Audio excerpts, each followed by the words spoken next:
আমার নাম রিনা খান। আমি একজন খুব সুন্দরী তরুণী বিধবা। আমার বয়স ২০ বছর। প্রত্যেক দিন রাতে আমার দেওর তেল মালিশ করে দিত।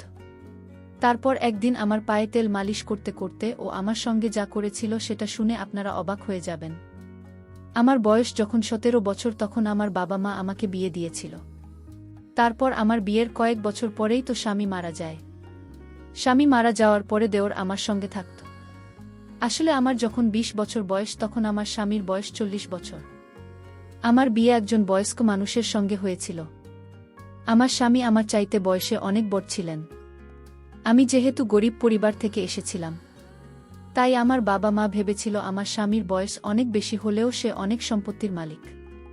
তাই আমার বাবা মা আমার স্বামীর বয়স না দেখে ওর সম্পত্তি দেখে আমার সঙ্গে তার বিয়ে দিয়ে দিয়েছিলেন। কিন্তু বিয়ের পরে স্বামীর সঙ্গে কয়েক বছর থাকার পর এই তো আমার স্বামী একদিন হঠাৎ করে মারা যায়।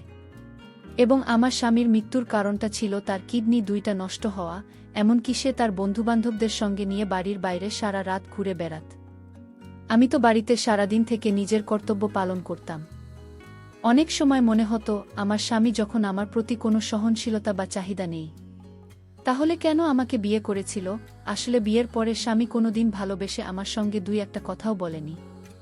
বিয়ের প্রথম দিনই তো সে আমাকে একটাই কথা বলেছিল যে, দেখো রিনা, তোমার যত টাকার প্রয়োজন হবে তুমি আলমারির ভেতর থেকে নিয়ে নেবে এবং তোমার বাইরে থেকে কোনো জিনিসের প্রয়োজন হলে আমাদের বাড়ির চাকর আমিনকে আনতে স্বামীদের, কিন্তু তুমি নিজের বাড়ির বাইরে যাবে না। আর একটা কথা মনে রাখবে, আমার কাজে কিন্তু কোনোদিনও বাধা দিতে আসবে না, যে আমি কখনো বাড়ির বাইরে যাচ্ছি এবং আমি কখন বাড়িতে ফিরে আসছি এটা সম্পূর্ণ আমার ব্যক্তিগত ব্যাপার। ওই সময় আমার বয়স যেহেতু কম ছিল, তাই আমি স্বামীর কথার মানে কতটা বুঝতে পারিনি যে সে তো শুধুমাত্র আমার সঙ্গে বিয়ে করে একটা দায়িত্ব পালন করেছিল, কিন্তু আমার স্বামীর তো সংসারের প্রতি কোনো মনোযোগ ছিল না। এমন নয় যে স্বামী আমার সঙ্গে কথা বলতো না, সে আমার সঙ্গে তার প্রয়োজনমাফিক কথা বলতো, কিন্তু আমি তার অর্ধাঙ্গিনী হয়ে গিয়ে তার কাছ থেকে ভালোবাসা পাওয়ার আশা করেছিলাম। সেটা কখনোই পাইনি এবং ধীরে ধীরে যখন আমি এই জিনিসটা বুঝতে পারি, তখন আমি নিজের বাবা মায়ের সঙ্গে এ ব্যাপারে আলোচনা করেছিলাম যে আমি টাকা পয়সার সুখ তো পেয়েছি, কিন্তু স্বামীর ভালোবাসার সুখ কোনো দিন পাইনি। আমার কথা শুনে বাবা মা আমাকে বলে, দেখ মা, স্বামীর ভালোবাসার থেকেও সব চাইতে মূল্যবান হচ্ছে টাকা। কারণ তুই এখানে থেকে দেখেছিস যে আমাদের বাড়িতে কত অভাব ছিল। এতটাই অভাব ছিল যে আমি তোদের কোনোদিন দুবেলা পেট ভরে ভালো করে খাওয়াতে পারিনি, কিন্তু তোর যেখানে বিয়ে দিয়েছি সেখানে অন্ততপক্ষে টাকা পয়সা সত্য আছে এবং তোর ঘরে বিয়ে দিয়েছি বলে আজ আমরা পেট ভরে দুবেলা খাবার খেতে পারছি। তাই এগুলো সামান্য ছোটখাটো ব্যাপার নিয়ে একদম মন খারাপ করবে না। আমার বাবা মা তো এসব কথা বলে আমাকে বুঝিয়ে শ্বশুরবাড়িতে পাঠিয়ে দিত, কিন্তু আমার বাবা মা কোনোদিন আমার মনের অবস্থাটা বুঝতে পারেনি যে টাকা পয়সা থাকলে তো ভালো মন্দ জিনিস কিনে পেট ভরে খাওয়া হবে, কিন্তু টাকা পয়সা দিয়ে তো কখনো ভালোবাসা পাওয়া যায় না।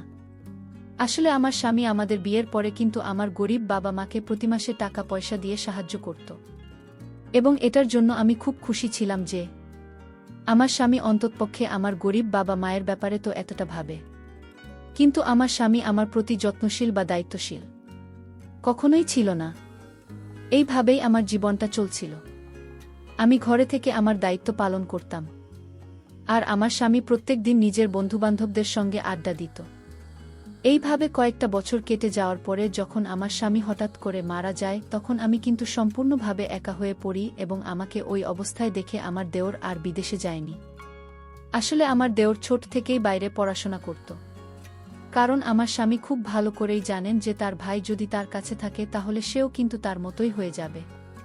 তাই আমার বোন নিজের ভাইয়ের ভালো ভবিষ্যতের কথা ভেবে তাকে বাইরে রেখেছিল।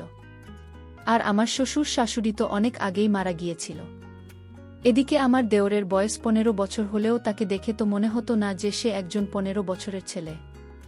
স্বামী মারা যাওয়ার পরে আমি অনেক বেশি খামখেয়ালি হয়ে পড়েছিলাম। আমার তো কারো সঙ্গে কথা স্বামীকেও ভাল লাগত না।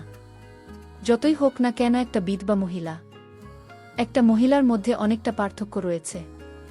তারপর স্বামীর মারা যাওয়ার পরে বেশ কিছুদিন পর্যন্ত আমাদের বাড়িতে স্বামীর আত্মীয় স্বজনেরা ছিল। ওই সময় তো নিজের মনের কষ্টটা কান্নার মাধ্যমে তাদের সামনে প্রকাশ করে নিজেকে একটু হালকা করতাম, কিন্তু আমাদের বাড়ি থেকে আত্মীয় স্বজনদের চলে যাওয়ার পরে আমি আরও বেশি ভেঙে পড়েছিলাম। তখন অত বড় বাড়িটা দেখে মনে হতো এ বাড়িটা যেন আমাকে খেতে আসছে। আমার স্বামী আমাকে ভালো না বাসলেও তার সঙ্গে থাকার একটা অভ্যাস পরিণত হয়েছিল আমার। আমাদের বাড়ি থেকে যখন আপনিও স্বজনেরা চলে যায় তারপরে সেদিন সন্ধেবেলায় আমি যখন একটা সাদা ধোবতবে শাড়ি পরে নিজের ঘরের জানালায় একটা কোণায় বসে বাইরের দিকে তাকিয়েছিলাম, তখন আমার দেওর হঠাৎ করে দরজায় আওয়াজ দিয়ে জিজ্ঞেস করল ভাবে ঘরের ভিতরে আসতে পারি। দেওরের আওয়াজ পেয়ে আমি নিজের চোখ থেকে গড়িয়ে পড়া চোখের জল মুছে তার দিকে তাকিয়েছিলাম। হ্যাঁ, ভেতরে আসতে পারো। আমার ঘরের ভেতরে এসে আমার ঘাটে বসো। ভাবি, আমি জানি এই সময় তুমি নিজেকে খুব একা মনে করছো, কিন্তু তুমি চিন্তা করো না, আমি তোমাকে এই অবস্থায় ছেড়ে দিয়ে কোথাও যাব না। আমি সিদ্ধান্ত নিয়েছি যে আমি নিজের বাকি পড়াশোনায় বাড়িতে থেকে কমপ্লিট করব। দেওয়ার কথা শুনে আমি খুব খুশি হয়েছিলাম, এটা ভেবে যে যাক কেউ আছে যে আমার ব্যাপারে ভাবতে পারে।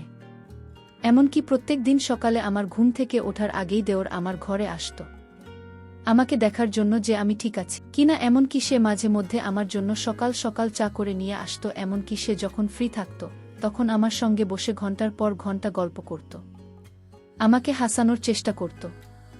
শুধু তাই নয়, যখন আমি অনেক বেশি চিন্তা করতাম তখন আমার মাথায় ব্যথা হলে সে আমার মাথাও মালিশ করে দিত, আমিও দিতাম। এমন নয় যে আমি তাকে বাধা দিতাম না, আমি তাকে বাধা দিতাম। তখন সে আমাকে বলতো, ভাবি তোমার উপরে আমার কোনো অধিকার নেই, আমি কি তোমার একটুখানি সেবা যত্ন করতে পারি না? তখন তার মায়া ভরা কথাগুলো শুনে আমি আর তাকে বাধা দিতে পারতাম না। এভাবে ধীরে ধীরে আমার সময় কাটতে থাকে এবং আমার 15 বছরের দেওর আমার খুব কাছে আসতে থাকে। একটা পর্যায়ে এসে আমি যখন খুব ভালোভাবে বুঝতে পারি যে সে তো আমার প্রতি খুবই যত্নশীল, তখন কিন্তু আমার ভেতর থেকে ভীষণ ভালো লাগত। কারণ আমি তো এক সময় ভালোবাসাগুলি স্বামীর কাছে পাওয়ার আশা করেছিলাম। এইভাবে ধীরে ধীরে দেওরের সঙ্গে যত দিন কাটছিল ততই আমি তাকে মনে মনে পছন্দ করতে শুরু করেছিলাম এবং একটা পর্যায়ে আমার মনটা যে এভাবে ভেঙে যাবে সেটা আমি কিন্তু কল্পনাও করতে পারিনি। আসলে দোষটা তো আমারই ছিল। আমি একটিবারও এটা ভেবে দেখিনি যে ওর তো আমার চাইতে বয়সে ছোট ছিল, কিন্তু আমি তো তার থেকে বড় ছিলাম। তাহলে আমি কি করে এত বড় ভুল কাজ করতে পেরেছিলাম?